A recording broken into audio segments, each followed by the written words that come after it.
Hello, welcome to my new blog. सगळ्यात पहिल्यांदा तुम्हाला सगळ्यांना धुलवडीच्या खूप खूप शुभेच्छा.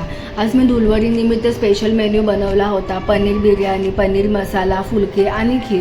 मी इकडे पनीर बिर्याणीसाठी लागणारं मॅरिनेशन प्रिपेअर करते. घरातले बेसिक मसाले आणि पनीरचा रेडीमेड बिर्याणी मसाला करून मी पूर्ण मॅरिनेशन रेडी करून घेतलं. एका साईडला मी भातसुद्धा शिजत घातला आणि फटाफट माझे फुलकेसुद्धा मी बनवून घेण्यासाठी मी पीठ मळून ठेवलं आहे. इथे सगळं दही हे ॲड करून मी मस्तपैकी फुलके बॅटर रेडी केलं आणि साईडला ठेवलं. मस्तपैकी फुलके बनवून घेतलेत आणि छान असे माझे फुलके रेडी झाले. पनीर मसाल्यासाठी 2 बारीक टोमॅटोची फाईन पेस्ट केली.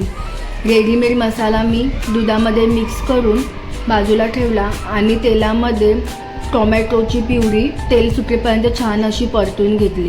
त्याच्यानंतर मसाला ग्रेव्ही ॲड करून त्याच्यामध्ये एक उकळी आल्यावरती पनीर ॲड केलं.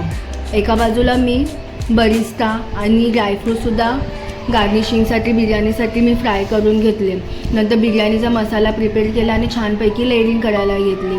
पहिला लेअर मी भाताचा टाकला, ग्रेव्हीचा टाकायचा होता पण माझा घाईघाईमध्ये लक्षातच नाही आलं. त्याच्यामुळे मी पहिला भाताचा लेअर टाकला, नंतर ग्रेव्हीचा लेअर टाकून परत भाताचा लेअर टाकून बरिस्ता आणि ड्रायफ्रूट्सचं गार्निशिंग केलं. अशा पद्धतीने मी माझं पूर्ण लेअरिंग कंप्लीट केलं. मस्तपैकी दम ठेवायला मी बिर्याणी ठेवली आणि एका साईडला मी खीरसुद्धा बनवून ठेवली. हा होता माझा धुलवडीचा special menu. Thank you for watching. भेटूया आपण नेक्स्ट ब्लॉगमध्ये. बाय.